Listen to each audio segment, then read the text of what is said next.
Ganito pala ang pakiramdam ng may asawang may OCD, kakakasal pa lang namin 1 linggo, at ipinagkatiwala sa amin ng mga magulang ko ang kanilang Quonnet para ipagpatuloy ang negosyo, dahil maraming customer. Halos buong araw kaming nagtatrabaho, pero dahil mahilig sa kalinisan ang asawa ko, tuwing wala ng tao, agad siyang sumasabak sa paglilinis, dahil dito, laging malinis at mabango ang Quonnet namin. Pero sa totoo lang, naawa na ako sa kanya, lalo na dahil naglilinis siya ng walang gloves. Direktang humahawak sa kemikal ng panlinis, hindi maganda para sa balat. Buti na lang, nakahanap ako ng solusyon. Ito ang espesyal na Jinji Taikaosu rubber gloves, na protektado ang kamay laban sa kemikal.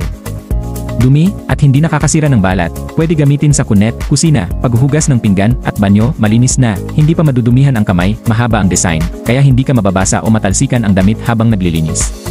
Gawa sa premium rubber kaya matibay, hindi madaling mapunit. At higit sa lahat, walang mabahong amoy tulad ng ordinaryong gloves, sobrang praktikal, gamitin, hugasan, at pwede ulit gamitin. Bumili na ako ng 1 buong kahon para sa asawa ko, mas madali ang paglilinis at protektado pa ang kanyang kamay. Kung gusto mong maglinis ng walang takot sa dumi at kemikal, alam mo na ang solusyon. Link sa official store nasa ibaba.